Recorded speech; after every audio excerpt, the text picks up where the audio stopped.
Good people, it's another week. It's another episode.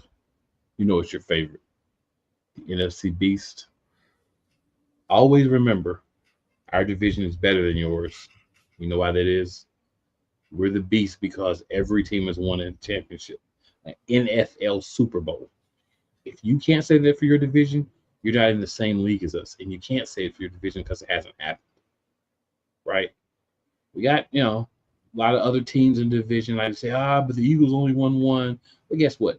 We are the reason that you're part of the best division in football, okay? So acknowledge us. How about that? Because if we didn't ever win that championship, we'd be just like everybody else and we wouldn't be the Beast. We'd just be another one of those teams with three teams that won Super Bowls and the other one didn't win one. So you know what? Thank us, acknowledge us. Stop with your fake mockery, especially that team that hasn't won one since the 90s. Y'all need to give it up. How about you win something now? But petty shot number one, it won't be petty shot number last, trust me. But we're here. Joined by my man, Scrub, aka Team Saquon. How have you been, my good man? I'm good, Missed last week was on the injury report, but I'm off. We all good. Let's get it. And just so y'all know, Scrub was questionable until about an hour before showtime. He was doubtful early in the week, but then he got upgraded to questionable, and then questionable to active. So yeah, you could say he was day to day. Right. Well, he was questionable until today, so he had gotten off the day to day. He had gotten the questionable, but he had improved. So always works. Sam, what's going on? Another great night to talk some NFC East football. We got a lot of great topics tonight, so I'm excited to go ahead and jump into it. Yeah, Sam was DNP player's decision last week, so yeah, there's nothing we can do about that. Was it last week? I thought I was here last week. I can't even remember now. It's pretty sad. Maybe. No, yeah, you were here last week. Maybe the week before. He was DNP. Either way, that's okay. I did miss a couple weeks in a row. Yeah. He was DNP. Honestly, I thought I might miss tonight, but I got lucky, so we're here. All right, guys. So y'all know what we're here for. A little NFL talk. Unfortunately, we don't have the fullness of the division represented tonight. That happens. We all have, things happening, and sometimes we just really don't want to show up either, which can be understood in certain situations, like tonight. Might be a reason why one specific person I have wanted to be here tonight. Can't say that I blame them. Sometimes you just be like, look, this might not be a week I'm going to show up. Right. And if I was them, I probably wouldn't have shown up either. But digression is a sort of superpower, one I must curb. So let's get on to our Week 17 matchup review. And I want to just say, as I begin to talk about games in the division and lay them out for my illustrious co-hosts to give their thoughts and opinions on, I do want to say that 3 of the 4 teams in the division won on Sunday. One did not. It's another pin shot in case you count. All right. So according to the schedule, I want to say last week was crazy. We had Christmas Day games. We had games on we had a Thursday game still. We had the beginning of Saturday games, and it feels like they just started out of nowhere, which they did, but it's because we're at that point in the season. But where we're going to start it on Sunday is a place that Scrub probably doesn't really want to start on, but we got to go there. Right? We got the Indianapolis Colts, now 7-9, going to the worst field in the NFL, where the Giants and Jets play. and losing to the Giants 33-45. So for weeks, I have said the Giants understand the assignment.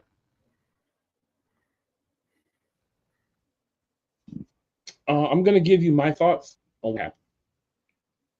I'm going to make this real quick, and I'm going to let Sam and Scrub give you the insight into the game. This is what I'm going to say. Drew Lock watched Shedeur Sanders talk about, I'm going to show you where I'm going to go. I'm going to have his shoes on for the game. So if you watch the game, he had on New York Giants custom sneakers, right? And custom cleats. Excuse me, it says sneakers. Thinking basketball cleats. And he proceeded to wear those. And in true fashion, somebody for the Giants, didn't work out well for him. And I think seeing that, Drew Lock said, "Hey, what about me? I'm out here doing my fizzle, right? I'm not too bad." So he went out and took his team to another level. Scored 7 in the first, 14 in the second, 7 in the third, and 17 in the fourth. And, the Colts put up 33 themselves, so they didn't go out there and just lay an egg. But this is a Colts team that I haven't been high on all year. Jonathan Taylor does not look like the same back. I don't think either of their quarterbacks, Flacco or Richardson, have been necessarily impressive. I know the Giants had a lot of strong drives, and it looks to be a lot of quick scores. I'm kind of I was looking through their scores. I know they scored their first touchdown in 2 minutes and 40 seconds. Scored the second one in 2 minutes and 7 seconds. Their third touchdown in 3 minutes and 31 seconds. They scored a touchdown in 12 seconds in the third quarter. And then their last touchdown was 2 minutes and 14 seconds. Oh, they had one more. They had so many. I missed one. Actually, I missed more than one. They had another touchdown in 3 minutes and 41 seconds. And then they had a field goal. It only took 26 seconds. So the Giants were, they didn't spend over 4 minutes for any touchdown. So they were moving the ball quite impressively throughout that game.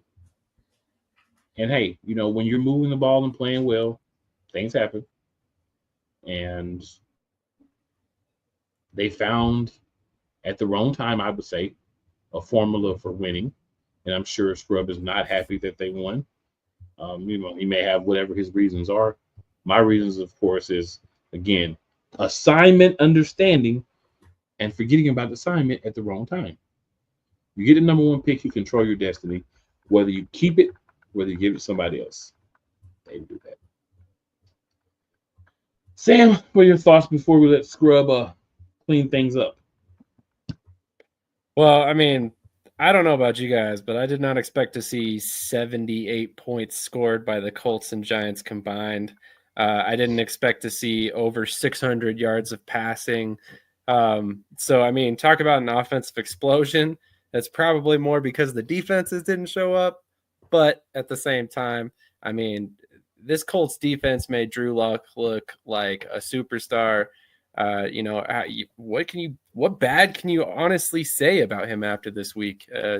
17 of 23, over 300 yards passing, 4 touchdowns through the air, another one on the ground. I guess the one thing you can say is that he forgot he was supposed to lose the game this week and ultimately get that first overall pick. But at the end of the day, you got to keep in mind that some of these players are playing for other reasons, they're not necessarily just looking out for the team. And Drew Lock is one of those guys. I mean, he's an impending free agent. He's a guy who probably wants to continue his career in the NFL for a couple more seasons. And games like this are definitely going to help his case. So, I don't have a ton of thoughts on the game overall. Cool basically kind of summed it up pretty well there. The Giants really kind of were better off losing this game, and realistically, they're better off losing this next game as well to hopefully kind of get back up there towards the first overall pick. But, maybe, dare I say, that Drew Lock should be kept as some sort of bridge quarterback for 2025 and see where things go with him. But I mean, overall, you have to like what Malik Neighbors did in this game. He looks like a budding superstar in his own right. The defense did some good things, although, again, they were playing Joe Flacco.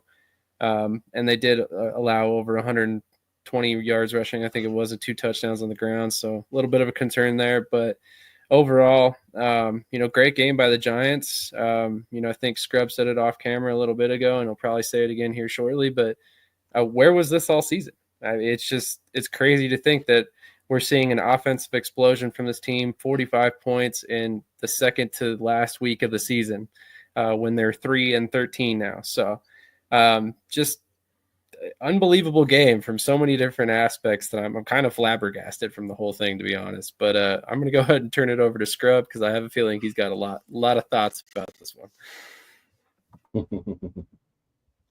I do. And the first place I'm going to go is, where was the Colts defense? Because I'm still looking for him. Because the tackling, I thought Giants couldn't tackle. When I saw them Colts missing, I was really sitting up like this. I was laughing, honestly, watching the game. Like, they're worse than the Giants. How are you worse than that? And then you actually look at some of the deeper into like some of the advanced stats, like they lead the league in missed tackles.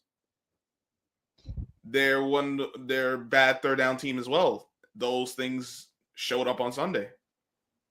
Along with having Joe Flacco, who doesn't really scare you. Like, the Giants struggle with mobile quarterbacks. Joe Flacco isn't mobile. Which means that you know where he's going to be. The Patriots could actually just start teeing off. I know they ran the ball some, but they kept falling. They fell behind. It was down 2 possessions for quite a bit. They get it within 1, and then so it wasn't like Giants ran away with the game, but they established enough of a lead to just be able to start teeing off. They also forced 3 turnovers. Actually won the turnover battle for the first time this season. So that helps out. The biggest surprise really is Drew. Drew Lock looked like all pro. With the 17 23, 309, 4 TDs, 1 more on the ground. The line did a good job of pass protection. My issue with this is, like Sam said, where was this all season? Maybe not 45 points, because you also got a special teams kickoff return for a touchdown. So maybe not the 45 points, but this offense should have looked more. You were wondering, like, why can they just look more cohesive, have more effective drives early in the year? You just look at. I know a lot of people complaining they didn't have a lot of big plays. They finally got some. They had 5 in this one game. They had going into the game. They only had 6. Like that. Talk about 30 plays of 30 or more yards. It's crazy. Like me. So it is what it is for me. I don't really care too much about the pick. I've never been.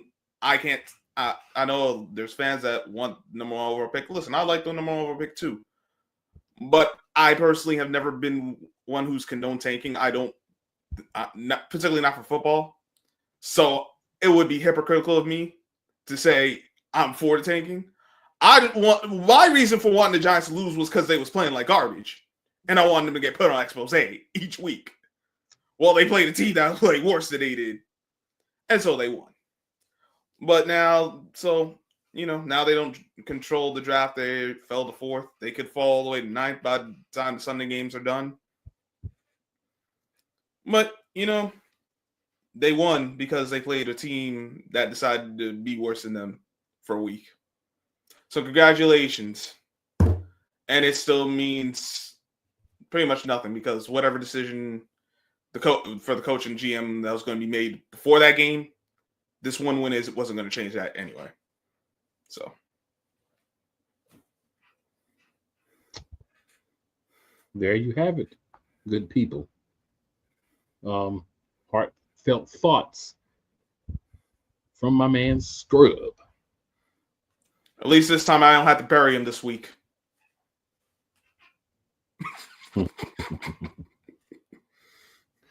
All right, so we'll move on to the next divisional game on the schedule. And this is one that I personally enjoy. The 7-9 Arlington football team, Dallas Cowboys, at the now 13-3 Philadelphia Eagles. And the Dallas Cowboys were thoroughly spanked. Let me repeat that. Thoroughly spanked by the Philadelphia Eagles, 41-7. And now the Dallas Cowboys have actually done something that's very hard to do. They have lost to all the quarterbacks on the Philadelphia Eagles roster that played this season. Every quarterback that's played this season was in a game where they beat the Dallas Cowboys.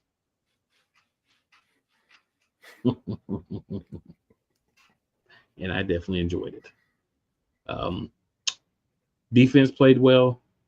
I thought they could have done better at the beginning of the game, but I give them a lot of props because they still beat the Cowboys, and anytime you beat the Cowboys, it's prop-inducing for me. I felt like we could have done a better job of just – honestly, I don't feel like we took the game serious. I really don't feel like the Eagles took the game serious. You know, I feel like Hurts didn't play. Pickett looked a lot better than he did last week because Dallas's defense dropped at least one interception. I remember off the top of my head. Donald still got his 100 yards. But the Cowboys had no answer for Pickett or for the Mormon missile, as Jordan Mailata calls it. It was definitely a interesting game, an eye-opener, a game that makes you look at it and say, wow, this is crazy that this team went out there and just got manhandled like that. I understand that people are out, but where's your pride? Where's your ability to go out and do anything? It just didn't show up for them. And I would say, you know, maybe they just, hey, we're eliminated from the playoffs. It is what it is, and it doesn't matter anymore. And that could possibly be the case. But for me, you know, losing's one thing. And I said this when the Eagles got thoroughly thrashed in week 4. Losing is one thing. But you have to make an attempt to fight back. They laid down. And it was glorious to watch. First time since 2011 that we can pull the brooms out on the Dallas Cowboys. And Dallas Cowboys fans, well, some of you have a special place in my heart. You will not forget that you were swept this year. Anytime in the near future. Trust and believe. You will not be allowed to forget that. Because when you swept us a couple of years ago and we didn't play our starters in the last game, oh, you chirped all off season. You chirped all the next season. So I'm going to keep the same energy that you had for you. You're welcome. Scrub, your thoughts, sir? Well, before that, since I wasn't here last week, I gotta give the Cowboys props to actually won a game at home against the Bucs. I wasn't here to mention that. I did say I thought they were going to lose, so they did that. That was a good job by them. Now to this week, Cowboys are who we thought they were. Sorry, team. That once things start going bad, they just pack it up and go home. They relied on Cooper Rush. We know what Cooper Rush is, or what he isn't. Threw a pick 6 before the Eagles could even take the field offensively. Threw another pick, and it was also 2 in the first quarter, right? Nasty work. I remember if the second was in the first quarter, but I know that it was 2 to Chauncey Gardner-Johnson for sure. Yeah, that was definitely first half, not first quarter and second quarter, but 2 to Gardner-Johnson. It wasn't a good game. Not for the Cowboys. They ended up, 4 turnovers. You don't want to, if you can't force some turnovers back or make some difference-making plays, you ain't going to win that. And sure enough, the Cowboys. I would say that this game, I thought it was worse than the first game. As far for the Cowboys, like I know they got beat down pretty bad too, but felt like they could have got back into it until they didn't. This game, there's just like no chance of like, oh, this game over. Saquon got over 2,000 yards, had another 150 plus yard game. So that was good to see. And Eagles are now locked in that second seed. So, some things still need work on, but defense balled out. And it's always fun to laugh at the Cowboys. Get the brooms up for the boys! Sam, the floor is set all for you, my guy.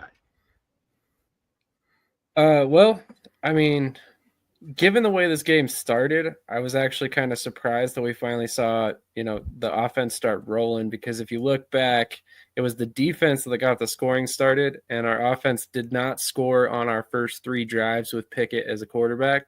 So that was a little bit concerning to start off, and then it was like all of a sudden the floodgates opened and we just started scoring and didn't stop. So I was a bit concerned when Pickett left the field. As Cool notes well, we had a little bit of a disagreement on the backup quarterback situation off camera earlier last week. I was not a huge fan of the Tanner McKee move to keep him as the primary backup, but he proved me wrong. He came out firing. He did a great job. He looked like a very capable quarterback. And honestly, I think that it bodes well for the future of the position for the Eagles, which, I didn't necessarily think that we were going to get a glimpse of how he was going to play. So this was actually a very valuable game, despite the fact that it finished in a huge blowout.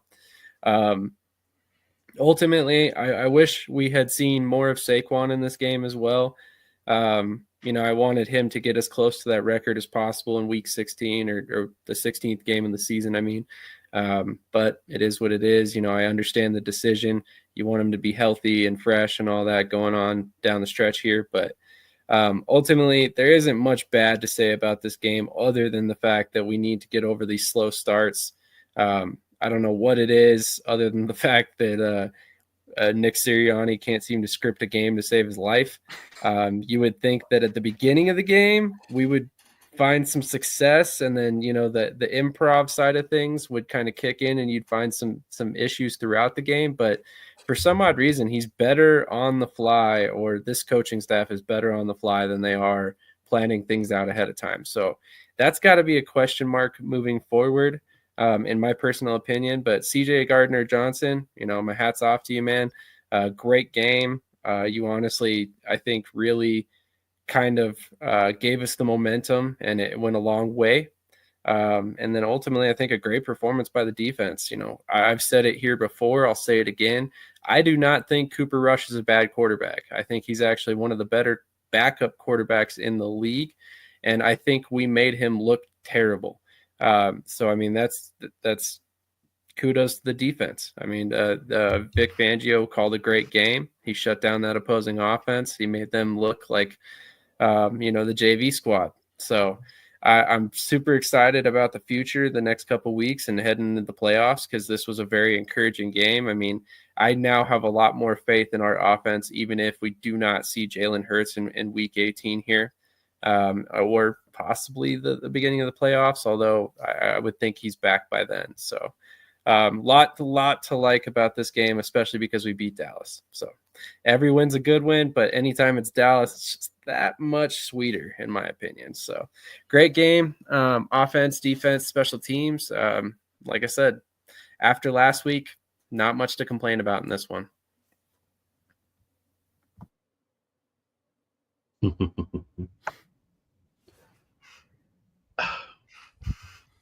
No, I'm not doing it today. I'm not doing it.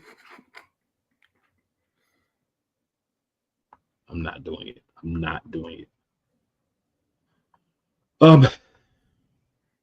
The only thing I do want to add to the game is I feel like a lot of fans and a lot of people watch the game and like, man, Saquon should have got more carries. Saquon had 31 carries, y'all. So the thing is, yeah, he did get out early, but he carried the ball a lot. And a lot of people, I gotta say that for later. Just say Saquon did have 31 carries. So I get where you kind of felt with the flow of the game. Maybe you should get some more, but he did have 31, which, if I'm not mistaken, I think is his season high as a Philadelphia Eagle. I will double check that. I believe that's a season high. We did have one more game on the docket. And of course, that was the Washington Commanders. Shout out to Couch Coach, who wasn't able to be on this week, but has been here the last couple of weeks. They got a 24, well, they had 30-24 victory over the Atlanta Falcons. Dropped the Falcons to 8-8. They're still in contention, I believe, for their division. And then the Commanders are now 11-5. So what I'm going to say about this one is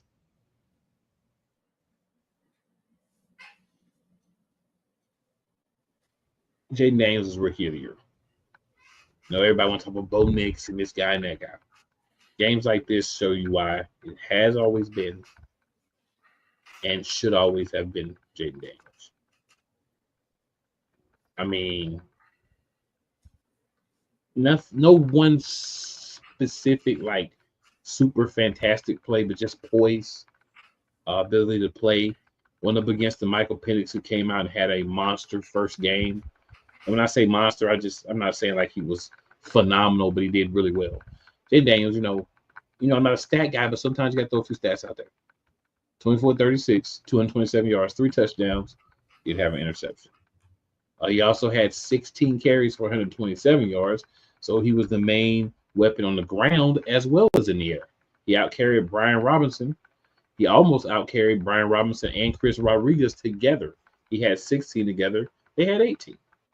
So big reason why offense and defense, the Washington Commanders won this game. I mean, running the ball and passing the ball. Big reason why is what Jaden Daniels will ever do. Offensively and defensively wise, what I did see from the Commanders is they found a way to get stops on defense when they needed to. They found a way to get points when they needed to on offense. They got an early interception,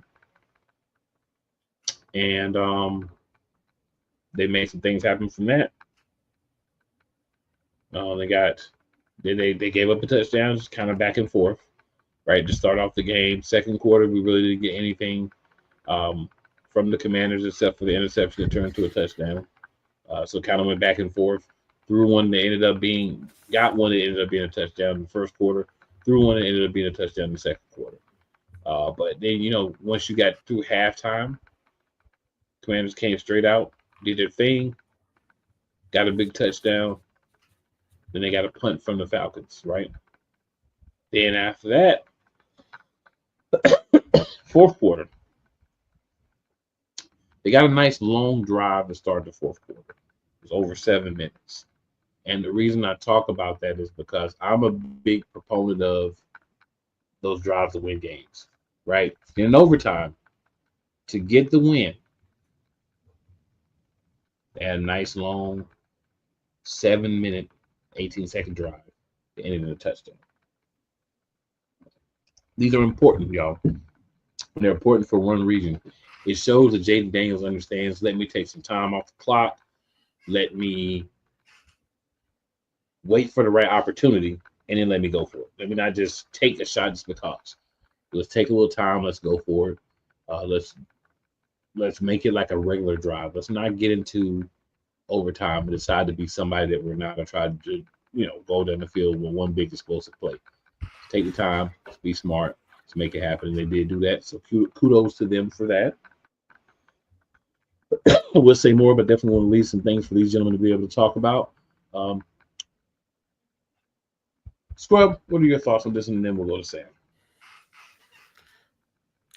My thoughts is ATL choke, ATL choke, ATL choke, ATL choke. Because the Falcons, after they threw the pick and fell behind, they started getting back. They got some rhythm, scored some points. It was 17-7 at halftime. Defense started not being able to get off the field. it took them a late drive from Michael Penix to tie the game up, and honestly, that drive could have ended in disaster. Especially that third, especially once they got to the goal-to-goal situation, it was looking ugly. Then you get the game-time touchdown. Then you get Washington to punt, get the ball back, get the pass interference to get you in the field goal range, and then your kicker misses the kick because he's too short. We are this is 2024-2025 season. If your kicker doesn't have the leg to make a 56-yard field goal, you got the wrong dang on kicker. Because there's no way. We're not talking about 2001. 56-yard field goal from a 2001 kicker. All right, I can understand maybe not having the leg for it. In 2024. Now 2025. And then defense, one more time, couldn't get off the field. Jane Daniels, he understands how to play the position of quarterback. He knows what's needed from him for him to be successful, for his team to be successful. It was a game he needed. He had 16 carries. Too many carries for my liking. But he made things happen when the ball's in his hands. Aside from the pick, he did what you want from the quarterback position. My only concern going forward, looking at this game, and maybe this is and we've seen a few of these games now. Maybe it's premature to worry like this. I worry that he's going to get used like Lamar Jackson in the sense they're going to put it all on him. Then when they really need him in the postseason, he ain't going to have enough. And they're going to do him like they've done Lamar. And Lamar's had some bad performances. I can admit that, but you can't put everything on a quarterback, especially this is a rookie quarterback. Don't put it all on him to be your savior. And then when it doesn't work out, you got everyone like he's not good enough, or or just he's running out of gas. Help him out. You gotta use the backs more. There's no reason that Brian Robinson and the other guy should only have 18 carries between them. If you were able to run with a quarterback, you could have got them some more carries. If for no other reason, just to keep Jaden Daniels. I know he's good at avoiding the hits, but just help him out, because even if he's not getting hit, that's a lot of work he's putting in. And then the defense, it's more of the same. They're good enough to keep they're keeping them out of trouble as far as like getting torched. But they're not good enough to really make that difference-making play when you need them to. That to really be like, all right, we could trust them to get off the field. We're gonna win a game because of our defense. I don't see that. That was particularly with the secondary. That was my concern coming into the season. It's a concern all now. But hey, the one thing I can say, they made the playoffs for the first time. Well, since what, like 2020, 2021? But, like, when we say make the playoffs, I'm not just saying back in or having, like, you could confidently be like, yo, this team has made the playoffs since RG3. You actually feel good saying, yo, we made the playoffs. This is the first time since then. So, and I know we'll get into all the playoff positioning, but they're in a good spot. They've done themselves a favor winning that game. So they're in. We'll see who the matchup is ultimately going to be, but I got to give them the props for that. Much as I don't like them sometimes, but hey. Well, much like Scrub said, I'm not a big Commanders fan, obviously. But I've said it before. I'll say it again. I am terrified for the future of playing Jaden Daniels twice a year for the next 4 to 5 seasons. The dude is a baller. Basically, he's the type of player that you want to you want him to have the ball late in the game because he's going to make a big play when it matters the most. You look at some of the stats from this past game: 412 total yards for Commanders, and 354 of them came from Jaden Daniels. So, I mean, the dude is a monster. He's literally as good as it gets for a rookie quarterback. Like Cool said, if he's not the rookie of the year, somebody's made a grave mistake because nobody else deserves it over him. He is the driving force for the Commanders right now. They would probably be a 7-win team if it was any other quarterback right now. I don't want to say any other quarterback, but any other rookie quarterback right now. And then on the flip side, the Falcons, man, like Scrubs said, they really kind of dropped the ball here. They had an advantage early on in the game. They really needed to kind of drive it home, run the ball more in the second half, maybe mix in some more of Tyler Algier. I'm not quite sure why they're not utilizing Penix more in the run game, and that's something that's so far been a frustration on my part for the Falcons and their game plan with him. The dude's a freak athlete. You got to get him involved in the read option and get him some more carries, make that defense be honest and kind of account for his running ability. Maybe it's just a situation where you need to tell him, look, if it's not there, tuck it and run. Because right now he's just not doing it. 6 rushing attempts in 2 games. I just don't see it. I don't understand why. This Falcons defense is probably as legit as it's going to get, especially in this past game. 5 sacks on Jaden Daniels. That's an impressive feat anytime you look back at it.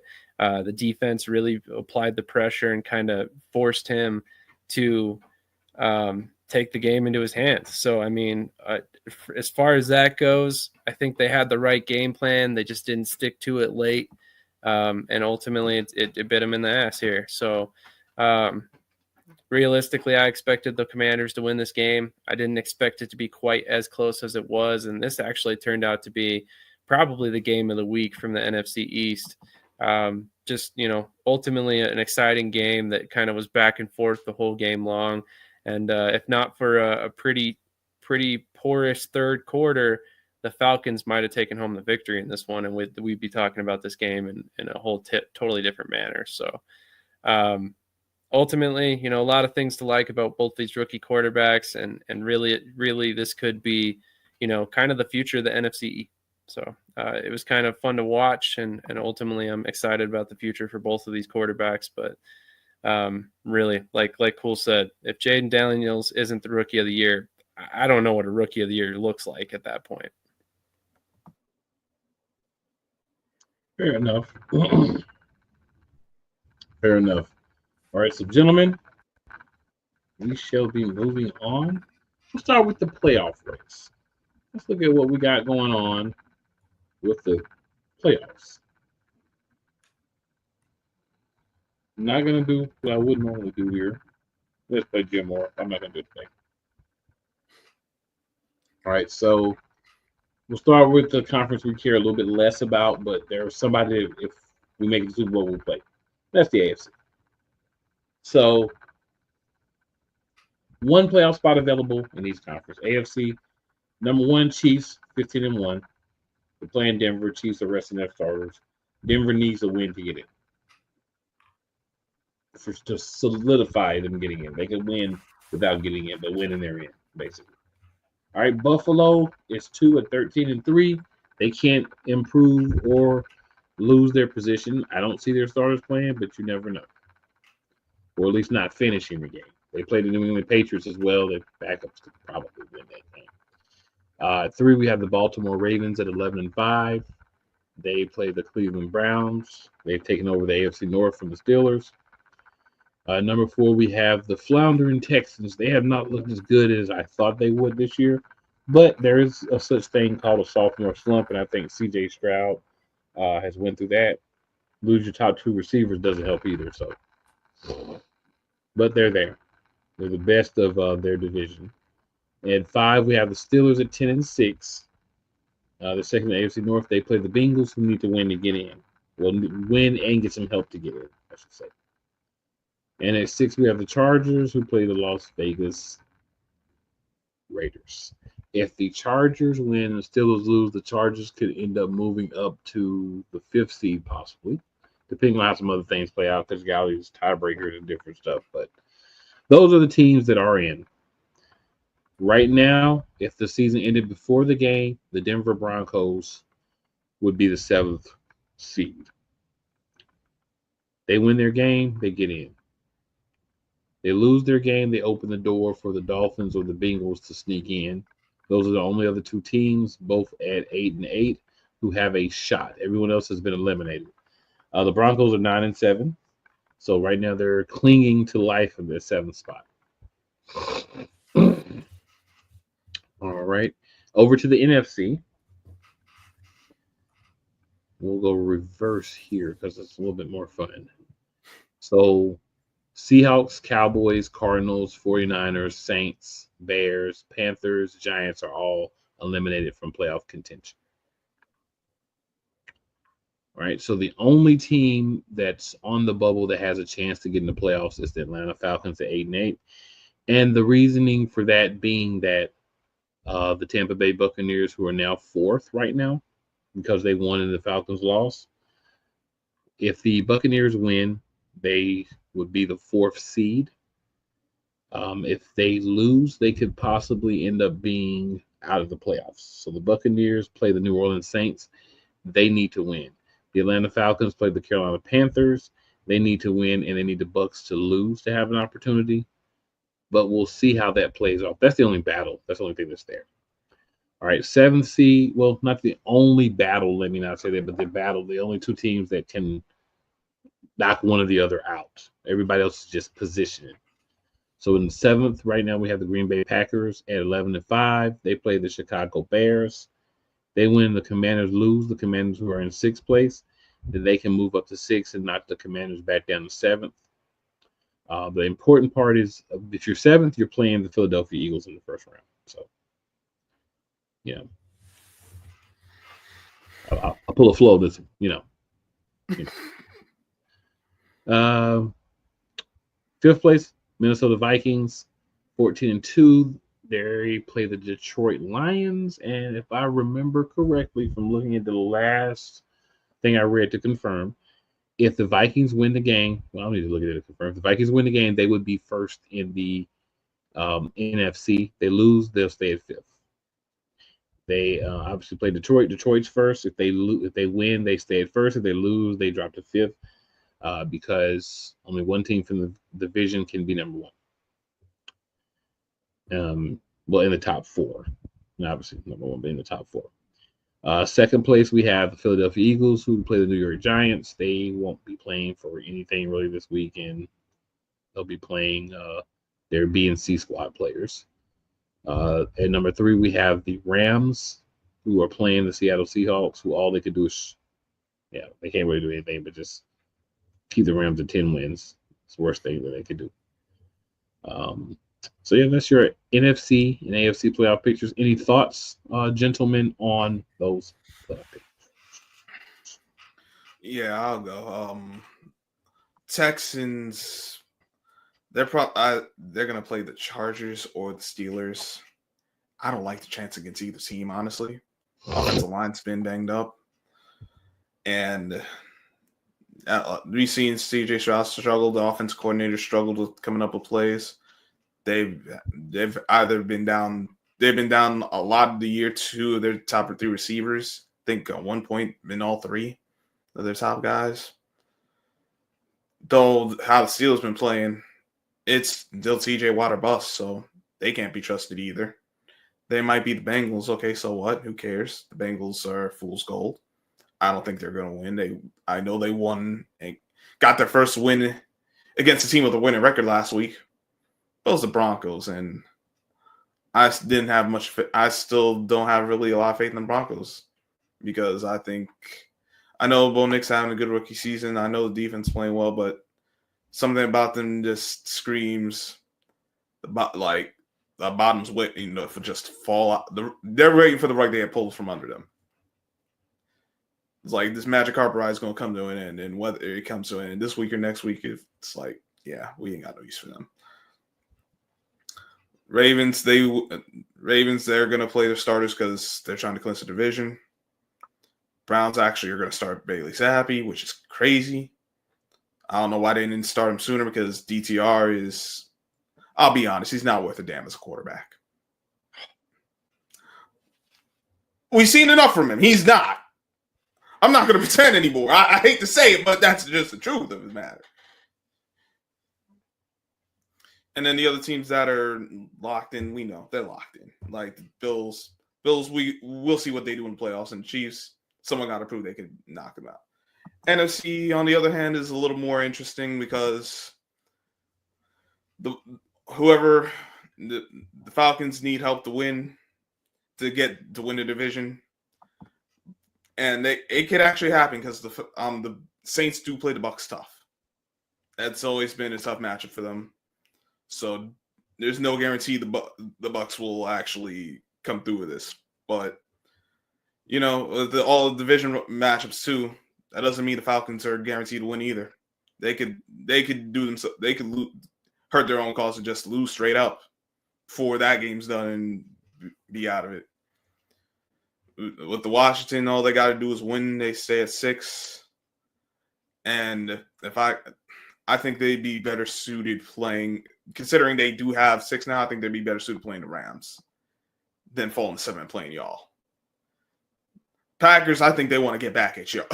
Y'all, I ain't gonna lie. After what happened in Brazil, I think they feel it was a missed opportunity. I know y'all feel like the field jacked y'all up too. So it's like that's a matchup I really want to see personally. Green Bay go in Philly and run that track back, and then one of the teams, and then the Vikings and the Lions. Someone's going to have. We're going to get a 14-win team be a wild card. It's going to be hilarious. We've had 13-win teams be wild cards before. I know. That's crazy, too. It's like, dang. But it can't happen, and that's the NFL, ain't it? So that's my thoughts on it. Which, anyone else who got any thoughts, by all means. All I'm going to say is we got to do something about this playoff setup. I love the fact that you get rewarded for being a division winner, but when you have a division winner that could be 9-8, getting a better seed than a team that is 14-3, that is insane to me. It doesn't feel right. We need to just do best record. And then go. So then don't even have divisions anymore. Because here's the thing: if you're not gonna honor the division winners, just get rid of the division winners and just take the top 7 teams. If you're gonna have divisions, the division winners should be the top seeds. The NBA is doing it wrong. I don't see how you can make a legitimate argument that the Vikings should be a 5 seed when the Buccaneers or Falcons are going to be a better seed. It doesn't make sense. I'll give you one right now. The Minnesota Vikings didn't win their division. And if you don't win your division, you're not a top 4 team. It's been that way. It's going to continue to be that way. We've had 7 win teams. We've had 7 win teams do the same. Remember, we had the 7-9 Seahawks win their division. We had the Commanders at 7. What was it, 7-9 a couple of years ago when the whole NFC East was terrible. Right. Before we started doing the show, because we've always been good since we did the show. The fact of the matter is, if you have a problem, and people say this all the time, my rebuttal is simply this: if you have a problem with a division winner with the worst record being the top seed, then what you're really saying is you don't want divisions. You just want the top 7 teams to be in order. Because if you're saying anything else, you're contradicting yourself. So basically, to me, you're saying, I don't want divisions anymore. I want the teams in the NFC to play. Whoever's the best 7 make the playoffs. I want the teams in the AFC to play. Whoever's the best 7 make the playoffs. Screw the divisions. But that's where you're taking my argument here and twisting it just a little bit, because I still want the division winners to all make the playoffs regardless of record. I just don't see a scenario where their win-loss record should not play any factor into their seeding. You want it like how the NBA. You want it like how the NBA is right now. Like, all right, you win the division, you're guaranteed a playoff spot, but and that's garbage. Yeah, I mean, but now I understand for the NBA because you have more teams, you have more like that. I can understand reworking out a little bit, but that's the NBA. This is the NFL. How many times have we? Yeah, but think about like how many times have we really seen that like this kind of discrepancy? It's not often. You're gonna get every year. We'll have at least one team that is from a bad division. Right. Yeah. They'll get a higher seed. This is an every year thing.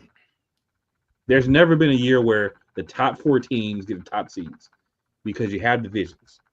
So in those cases, I mean, if you're not good enough to win your division, why should you get a top 4 seed? Oh, just because you won more games. We all know there's unbalanced records, right? We all know some teams have a tougher strength of schedule than others. You look at Minnesota and the Lions, right? These are teams that they've had some tough games because they've had to play each other in their division, but they also are both in the division with Chicago. Those are easy wins. And then you look at where they finished last year, you get 3 games based on where you finished the year before. So if you finished last the year before, you get a chance to get easier games theoretically than the team who finished first or second. So when you look at the breakdown of the schedule, it's like it's not balanced. You don't necessarily all play the same team, so you don't have the same records, you don't have the same opportunities. Right. If you played the NFC West this year, it's assumed that was going to be a very difficult division to play. The 49ers turned out not being very good. The Seahawks started out great, and they basically were the Philadelphia Eagles from last year. They started out great, and then they just sunk, and it never came back. The Cardinals always sucked. So, I mean, it depends on who you play. So my thing is, and my argument is, if you're saying you want the top teams to be in the playoffs, then let's just do away with divisions and let's do like college. But let's go one step further. Let's just have the NFC. You have a rotating schedule of who you play. If you play the team the year before, you don't play them the next year. If you didn't play them the year before, you play them the next year. Right? And do the same thing with the AFC and the cross-conference matchups. And just forget the divisions. Because if we're not going to give any benefit besides, oh, you make the playoffs for winning the division, there's no point in having the divisions. Yeah, you would have to redo how you set the matchups at that point, and I think how they got it is fine as it is, and with with the division, I think it's fine where it is. It's just it's a bad year for the NFC North in regard of, hey, these teams got great records, but 2 of them going on the road. Packers. Because remember, Packers 11-5, they're going on the road. Yeah, and Packers 11-5, they're going on the road. It's just what it is. It's just crazy to me. Like I said, I'm not saying don't reward the division winners. They should still make the playoffs. But when we're having 2 games, most likely, where the team that has a better record is on the road, that's a bit much to me. And like I said, I know I'm not necessarily in the majority, and I know that the NFL is not necessarily going to ever change these rules, because at the end of the day, their vision is probably where you're getting rewarded for winning the division by getting the home field advantage. And maybe that changes everything for the team. But at the same time, do they deserve it? In my mind, they do not. And yeah, again, I understand that's probably not an opinion that's shared by a lot of people. And that's fine. I'm okay with that. But at the same time, I just don't understand where we live in a world where the 14-2 Vikings can go into next week and go from potentially being the 1st seed to potentially being the 5th seed in the blink of an eye. And realistically, the same thing for the Lions. One of the most dominant teams this entire season, despite injuries, could lose 1 game and it changes their entire playoff picture just based on, who happened to play that week. So, I mean, again, I get it. I understand why the NFL does it. They probably think more often than not, these games are going to figure themselves out. The Lions are going to go on the road, or the Vikings are going to go on the road and probably win their game against an inferior opponent, regardless of the fact that they're playing in the, hostile territory or whatever. But I have a hard time seeing it because, I mean, look at the Rams. The Rams have allowed more points than they've forced on offense all season. The Falcons have done the same thing. So we're going to have two teams that have been outscored by their opponents, just happen to win enough games, but they're going to get an advantage over a team that literally the Vikings have scored over 120 points more than their opponents. But how does that? I don't understand how that values into anything though, because you could be a team. You could technically be 14-3 and have been outscored by your opponents. It's just the 3 losses you have. You got beat pretty soundly, and you sneaked out wins in your wins. So I don't understand the part of the argument for me where you say, "Oh, this team got outscored, so it's not fair because the team has a better record." If you want to say it's not fair because they have a better record, that's fine. But to go say like, "Oh, because they have, outscored their opponents by more," like, what does that really matter? Because you can be outscored by your opponents and win 12, 13 games. It just so happens that this season that didn't happen for those teams. And also, I think you're actually in the majority because every year this happens. Every year the people cry about, oh, this team, they have less wins and they get a home playoff game or whatever. It happens every year. I've seen it all the last 2 weeks on Facebook everywhere. So you're probably in the majority, honestly, because everybody does this every year. Could be. Every year, the thing is, it's been this way. It's always going to happen. So let's say let's do hypothetical with you guys with the argument for the people who think that way. So let's say we have a year where we have 2 divisions that have teams that have 12 or more wins, right? Because if that happens, so let's say the Eagles have 12 wins, and let's say the Commanders have 12 wins, but the Eagles have 13, the Commanders have 12. And then you have these 2 teams that both have 13 now. One of them's going to have 14, one of them's going to have 12. So how do we handle that? Are you saying, oh, now all of a sudden those 4 teams should be the top 4 seeds? And then what if we have another team, like let's say the Rams have 12 wins? So what if we have 5 teams that have 12 or more wins?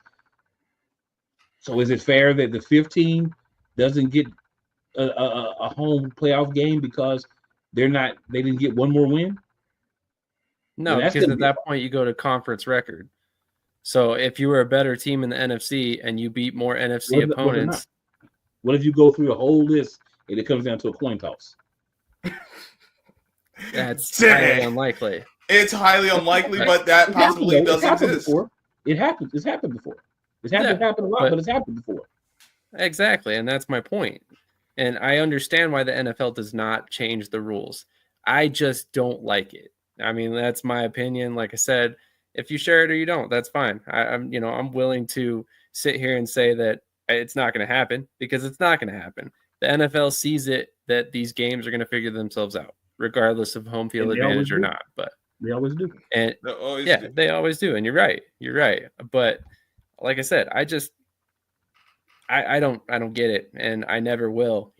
Like I said, a 14-2 team, 14-3 team is going to go on the road and face the Falcons or the Buccaneers, who have been the Buccaneers are a little bit more deserving. Are going to win the game. We already know that the road team is going to win that game. If the Falcons or Buccaneers win that game, it's a surprise. It's probably not even going to be a hostile environment.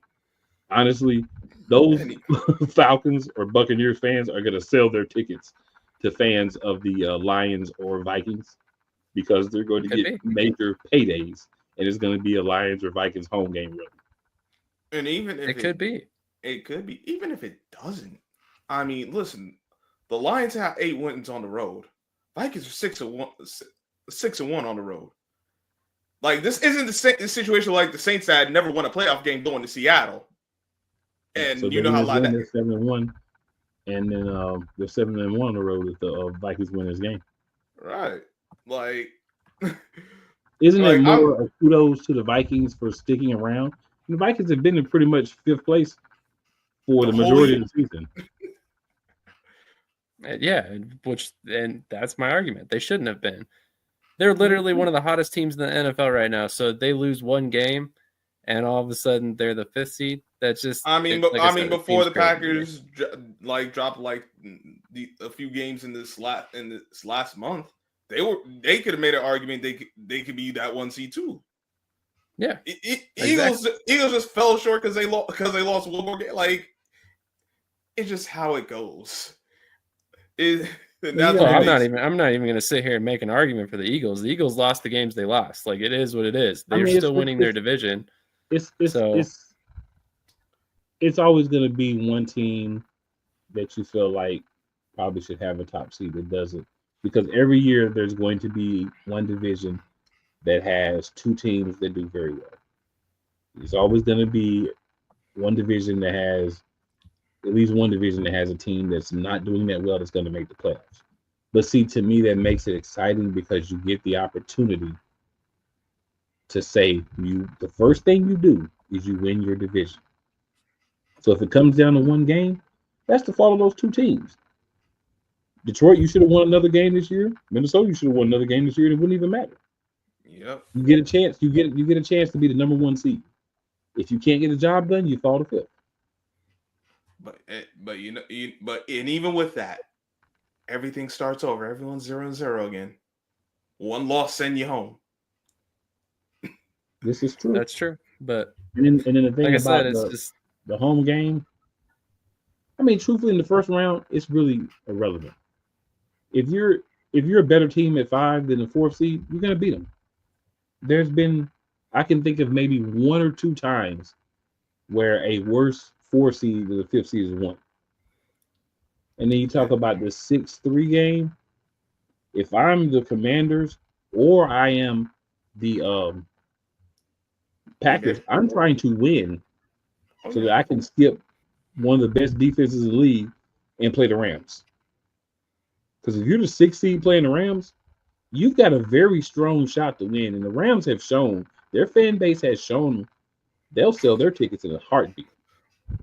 Oh yeah, that's LA. They don't give a damn. Yeah, they don't care. They'll be like, "Oh, we're not. Oh, y'all pay $1,000, $1,200 for a $500 seat. Here you go. Here's your seat. Here's my money. Good doing business with you." So that's gonna be a home game for whoever plays them. So that's for sure 1,000%. The Rams game is going to be a home game. It doesn't matter if they were playing the 49ers, the Vikings, the Commanders, the Eagles, whoever. That is going to be a home game for whoever plays them because that's what happens when you play the Rams in the playoffs. Their fans don't care about the team enough to go out and support them. They sell their tickets. And I can't blame them. Because if I was a season ticket holder for a team like the Rams, I would sell my tickets if we made the playoffs too, because we're not going to win. So I might as well get out of it. Exactly, because their offense is trash this season. And that's, like I said, I don't know. I just look at it like we're not rewarding teams for winning 15, 14 games. No, if they don't win the division, they're getting rewarded. They're making the playoffs. That's their reward. Extra reward because they didn't win the division. Yeah. If you win 15 games and you still lose your division, you know what that means? That means you lost to the other team at least once. Yeah. Had you swept them, it wouldn't matter.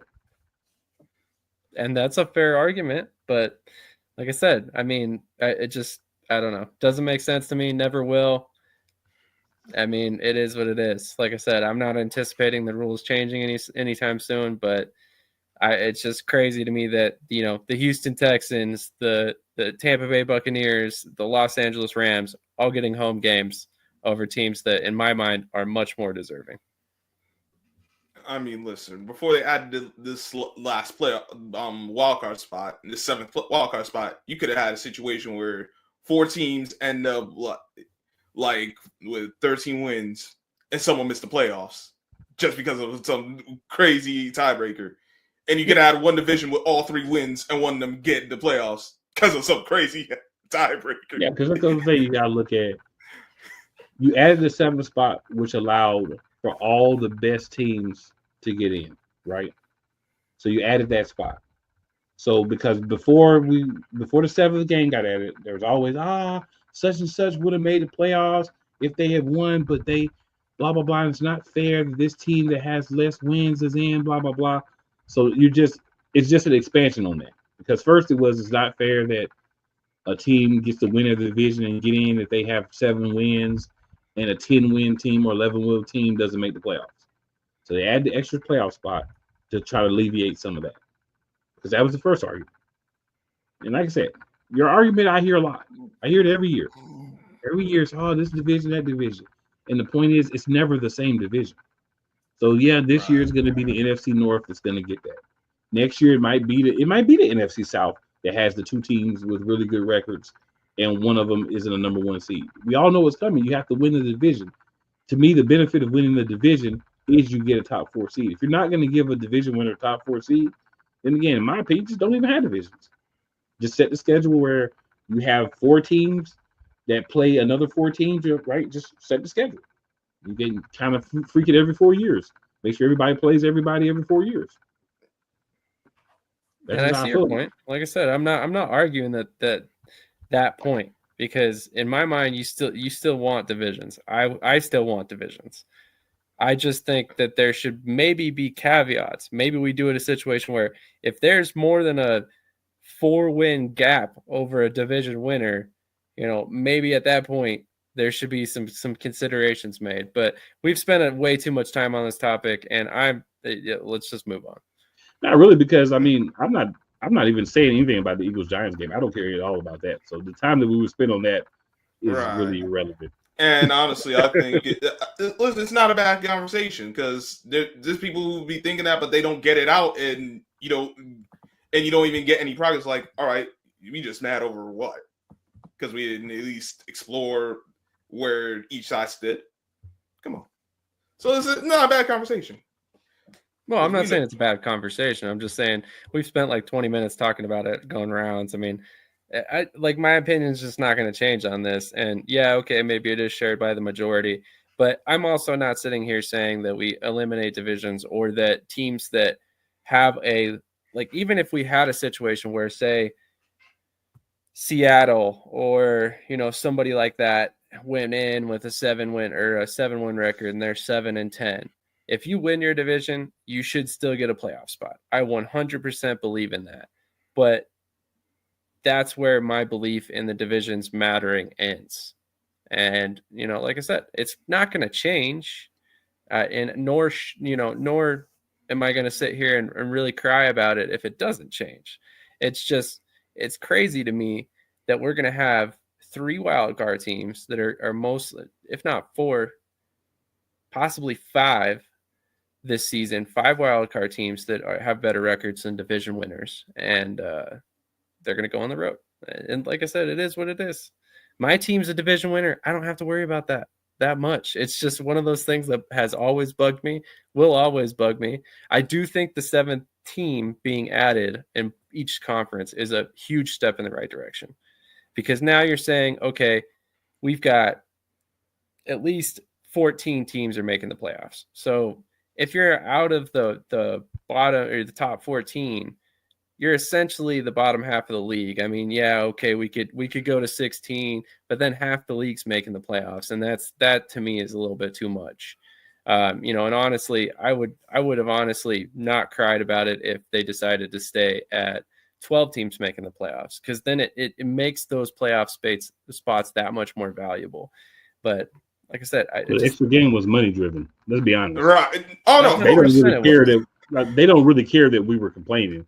People were right. They really did it. Like, this is a way to get another game in both conferences and get more money, a la the NBA playing games. Yeah, yep. But at least this one actually made sense and works. Like, that's why now we got Super Wildcard Weekend. Although some of the games, money grab, baby. You got games on Saturday, Sunday, and Monday. I think it's 2 on each day or something like that. 2 on Saturday, 3 on Sunday, 1 on Monday. Though I think some of these games have been sorry, but that's a discussion for a different time. We can talk about that next week. We could apparently do a whole show just on the playoff structure. Pretty easily, probably. So the other question, I'll make it real simple. Mm-hmm. So Saquon Barkley, should he play? And also with Jalen Hurts missing his 3rd game, and not just the Eagles, but across the league, because sitting players in this last game help or hurt playoff teams with nothing to play for. So in my opinion, and I'll make it fast, Saquon Barkley should be able to play. The players on the team that want to go out there and play with him should be able to play. Those who want, you can sit. You have a guy that has a chance to basically etch his name in the annals of NFL history, and you're going to take that away from him because you're worried about getting hurt. You can get hurt at any time. As Sam was talking about giving him more carries. Say he has 40 carries and he gets hurt in week 16. And what's everybody saying? Week 17. What's everybody saying? Oh, he should still be in the game, blah, blah, blah. You go out, he does get hurt. Oh, he shouldn't have played. You go out, you don't win the Super Bowl. Oh, he should have played because, they didn't win the Super Bowl and he didn't get a chance to get the record, right? So whatever they do is going to be judged poorly if it doesn't have the outcome of us winning the Super Bowl. So my thing is, if the guy wants to play, give him a set amount of time and say, Saquon, we're going to give you this long to play. Jalen's been out a couple of games. Stop playing with him. We know why he's not playing. He's not playing because you don't want to play him at the end of the regular season. All you have to do is let him practice, and he would be finished with the concussion protocol. So that's why he's not playing. But I think having guys sit out, you have a routine that you do every week. So when you cut that routine by not having the guys play at all, I don't think a lot of times that works out well. Sometimes it may, because nothing's ever absolute. But I think more often than not, at least sometime in that game, your starter should play. Doesn't have to be the whole game. It can be a quarter. It could be a half. But I feel like not playing guys because you're scared they're going to get hurt is the worst reason in all of football to not have a guy play, and especially a guy that has the opportunity to do what Saquon has the opportunity to do. That's my thoughts. Short and sweet. Team Saquon, what's your thoughts on this one? I think Saquon should play. I personally would have him go for it, especially I know he want to play. I'm kind of cool. I wouldn't hold guys out for rest now. Not because I'm scared of them getting hurt. Now, considering y'all had to buy in week 4, and y'all going all the way through. Now, if you said, "Hey, I want to get these guys some rest. They've been playing all this time. I just want to get them a week off." Not because I'm scared of injury, but just let them not take those hits because we're gonna play a game next week. I'd be more in favor of that being the reason.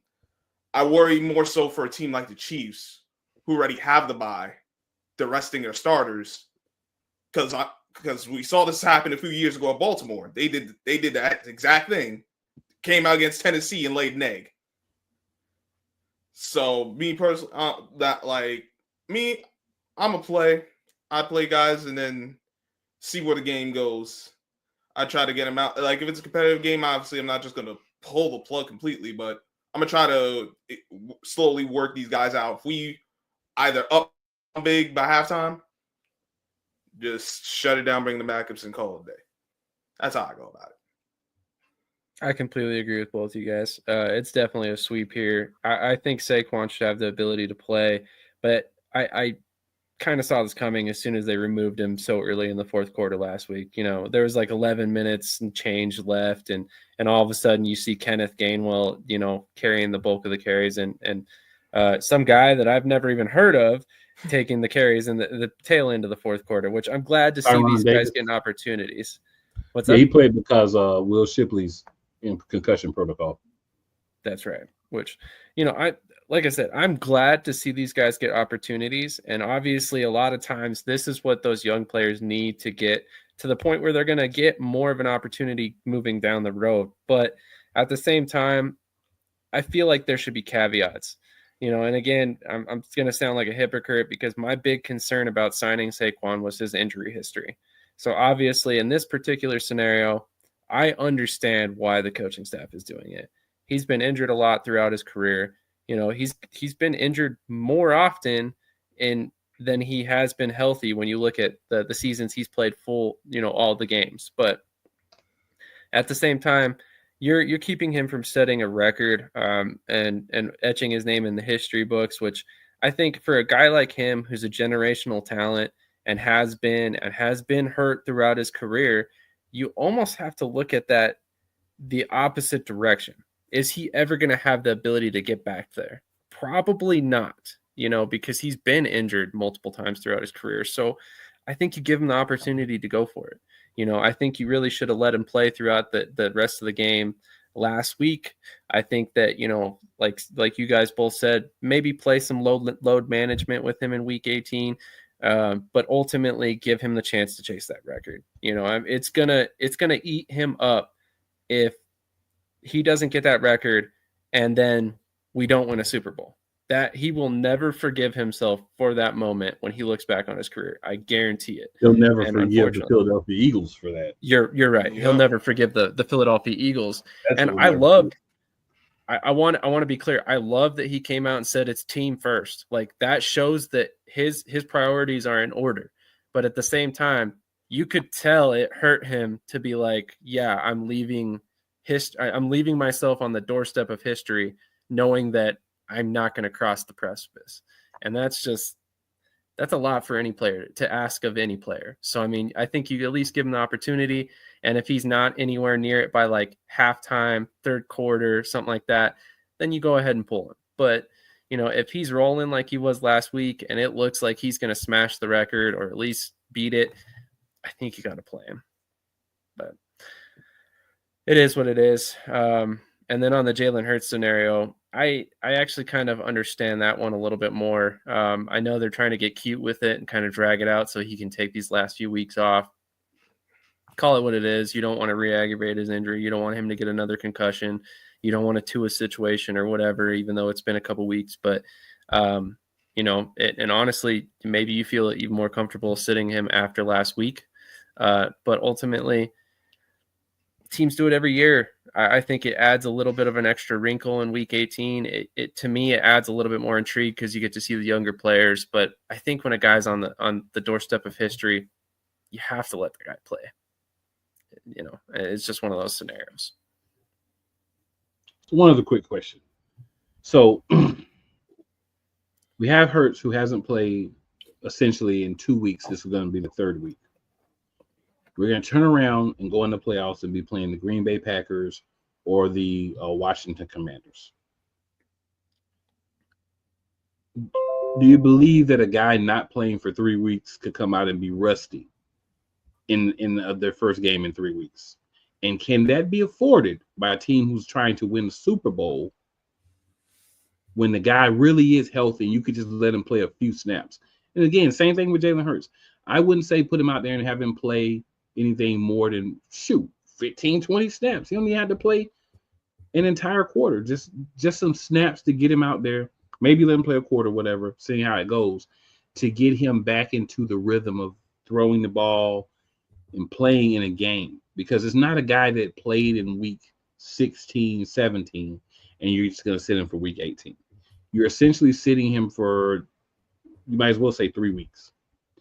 And that's the concern with Jalen Hurts with me, because this is a guy that has a team that's expecting to go deep in the playoffs, hopefully win a Super Bowl. You're taking him out of the equation for 3 weeks, then you're reinserting him and say, go play like you were playing before you got hurt. That doesn't mesh well for a guy who's had some up games and had some down games already in this season. That doesn't seem like sound, logical, intelligent roster usage. Yeah, completely agree with you. Yeah, if he's cleared, I'd have him play, because Jalen Hurts, like, we know quarterbacks by and large, all of them are rhythm type players. Like, they need some type of rhythm. For Jalen Hurts, I think it's more key, because we've seen how up and down he can be in his style of play. You want him to at least have some snaps before this playoff push. If he's good to go, let him, like you said, let him go 15, 20 snaps. Maybe his quarter, maybe not cleared. Quarter, because he hasn't practiced, so he can't get cleared. So he's still that's because the Eagles are BSing around. And I'd say stop BSing around, let him play. Now if he really isn't cleared, ain't nothing you can do about that. It's just what it is. If this man is not cleared from this concussion right now, he's not going to play week 1 of the playoffs. Agreed.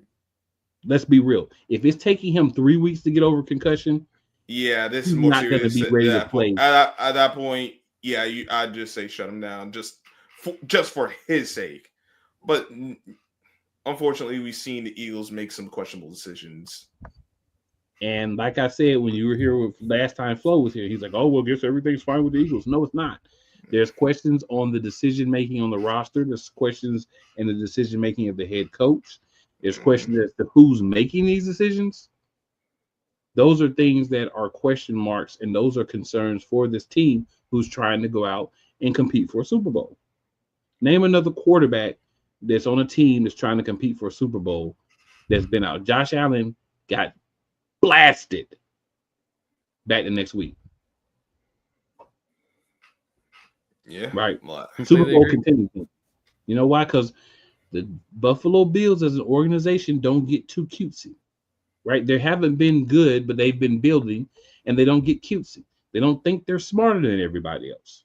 They don't think they figured it out. These are the concerns I have with my team, the Philadelphia Eagles, and teams who do this. Right? You don't sit out a main player. The most important player on the offense is your quarterback. You know, he may only throw for 100 yards a game, whatever, but he's the most important player because he touches the ball every snap. He decides if it's a run, if it's a pass, what's going to happen, protection, all those things. That's him. So you're taking him out of the equation again, really for 3 weeks, because they've already moved them out this week. And now you're going to ask him to come back in the playoffs. Hey, be the best Jalen Hurts you can be, buddy. You got it. Completely agree. And honestly, I would go one step further and say, if you really want to worry about him being hurt and whatnot, take him out of practice more often. Give him those game reps because they're more important overall, especially when you're talking about knocking some rust off after an injury, than practice reps are. Practice all year long, you know. At that point, I think it's more important to give him a couple series in a game, get him back, get his feet back underneath him, and then, you know, move forward. So, I mean, there's other ways of load management. This is just, I don't think it's the best decision for the team. I understand why they're doing it, but like you said, he hasn't played the last basically 3 weeks now. So that's a huge concern. You know, the Chiefs are sitting Mahomes, but he played last week. So it's a little bit different situation. 1 week off versus 3. Yeah. I definitely have concerns about this for sure. It's whatever. You know. Yeah. Yeah, you know what's gonna happen. If he comes back, he doesn't play well. Oh, I told y'all Jalen Hurts was not the guy, and you know we need another quarterback, and we can't win with him. Yeah, but you're not gonna mention all the fact that he got put in a bad situation. We're not gonna talk about that. And that's the disappointing part of all this, and the part that anybody with half a brain. But we've only got 2 matchups to talk about. We'll start off 1 p.m. Fox, Washington Commanders at the Dallas Cowboys. Dallas Cowboys are starting Trey Lance. We clearly know what it is. They folded up. Jerry Jones has went from all in to all out, like he's part of AEW. And the Cowboys should not win this game, even if the Commanders. And the Commanders are going to play their team because they have something to play for. They're trying to be the 6th seed so they can have a cupcake matchup against the Rams. And I don't blame them. If I was in their position, I'd be doing the same thing. So obviously the Commanders should go out there. I won't say crush the Cowboys because the Cowboys played them very good a couple of weeks ago, but they should go out there and get a win. Yeah, I'm Sam, with what are you your thoughts? Or Scrub, you can go. It doesn't matter. Yeah, I'm with you.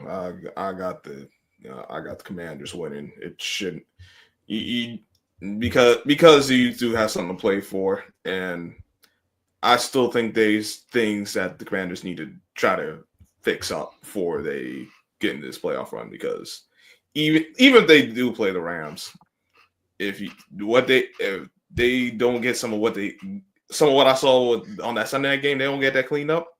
Mess around with these Rams, you're gonna go home. I know the environment it'd be like a home game, but the Rams is still an NFL team. Stafford is still capable of having that one game. You got Puka Nacua. Of course, you still gotta get it. But that's what I'm saying. All the more reason for the Commanders to actually play and and take care of business this week. Get some of their issues cleaned up. Sam? Completely agree. Completely agree with that. I see the Commanders winning this game because they need to. I think that this could be a situation where, if it gets out of hand either direction, you do see them probably pull Jaden Daniels out just to make sure he doesn't get hurt. But that's more due to his play style than anything. Ultimately, I think that the Cowboys are laying down for this one. They're looking at the future at this point. That's why Trey Lance is going to play. They got to see what they have in him. But yeah, ultimately, I think the best part about this week 18 is the fact that we have all these divisional matchups, and it adds that extra level of intrigue. But a lot of these games they're already out of hand. We already know who's laying down, who's playing for something, stuff like that. So, I mean, this is just one of those games where it's going to be lopsided. And the other matchup, we have the 3-13 Giants against the 13-3 Eagles.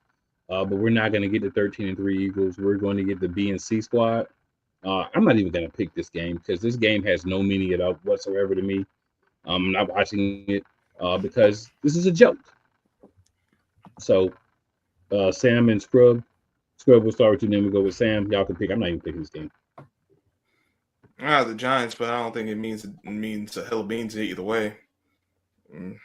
Like you said, the Eagles ain't playing a lot of their key guys. Giants are still trying to they want to end their season off on a high note somehow, but if they win, cool. If they don't, cool. I just want the year sorry football in New York to be over. And after 1 o'clock games, thank goodness it will be. We don't have to talk about dang on Giants or dang on Jets. That's fair. Believe it or not, I'm actually kind of excited to see this game because I want to see more of the backups. As much as I just talked about the fact that Saquon should get a chance to break the record and all that, but I just want to see some of the guys that are the potential future of the team, see what they can do against what I expect to be the starting defense and starting offense for the Giants. But ultimately, it wouldn't shock me at all to see the Giants win this game. They're, like Cool said, there's absolutely zero meaning to the Eagles. They can't change their seeding. They already won the division. So, I mean, realistically, outside of knocking some rust off for the starters and whatnot and making sure they're, in a rhythm and stuff going into the playoffs, there really is no need for the Eagles to care about this game. And obviously they have not prioritized that heading into week 18. So ultimately, I mean, it's probably going to be a Giants win, especially if they play like they played last week. There's no way that I see our team with our second and third stringers putting up 40-some points. All right, good people. There you have it. If you're watching this on Saturday night, appreciate you guys tuning in. Appreciate the comments and everything. Make sure you like, share, and subscribe for your boys. We'll be back as long as there's a team in the playoffs. We'll be doing shows. Once all the teams are out of the playoffs, we'll be done, right? But so we know at least one more show for sure. I hope and believe many more shows after that, like 4 more shows after that. But hey, we'll see how things play out in the field. We can all feel how we want to feel and think what we want to think, but none of us can really tell the future. So we hope, but we'll be here to discuss whatever does really happen. It'll be interesting to see if the Eagles play the Packers or the Commanders. That's about the only thing that's interesting. And I will go back and watch the replay of the game where they cut all the things that don't matter. But I won't actually watch the game live because, again, it's second and third stringers. I know Sam feels like some of these guys are the future of the team. Most of these guys probably won't even be on the team next year, in my opinion. We'll go draft guys that are better than them, and they'll be released or go somewhere else. They'll be on the practice squad again. So, yeah, my thoughts. But some of the guys could definitely make it because somebody has to make it, right? But I don't know how long the Giants might keep their starters, and they may have the same thought process. Like, hey, we don't want to win this game. No, they're keeping this. I'll tell you right now, they're trying to win the game. Unless they're playing their guys. They've been doing this all year. They ain't changing now. Unless they get blown out or something like that. But here's the thing you got to remember, too. The organization wants the best draft pick possible. It happened last week. It's cool. It is what it is. I mean, they could have took Drew Lock out, but they didn't.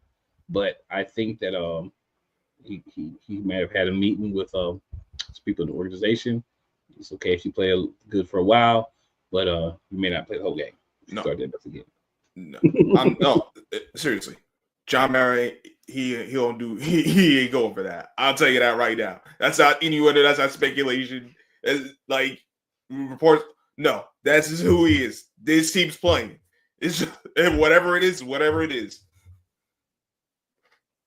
I hear you, man. But this defense, even the second string, is not Tennessee. So yeah, it ain't Tennessee. It ain't the Colts. Oh, dear. So it's not one of those. Oh, one more thing. Jack got 4 wins now. Can you believe it? Y'all got 4 wins? I thought y'all got the Jags got 4 wins. Oh, yeah. Yo. I seen that, man. I was like, yo. What in the world? When did Jack and teams become? Come on, man. I don't know, man. I'm confused. I don't know.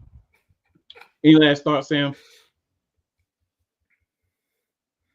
Not really. No, I think we pretty much covered everything and then some this episode. It's been a good one.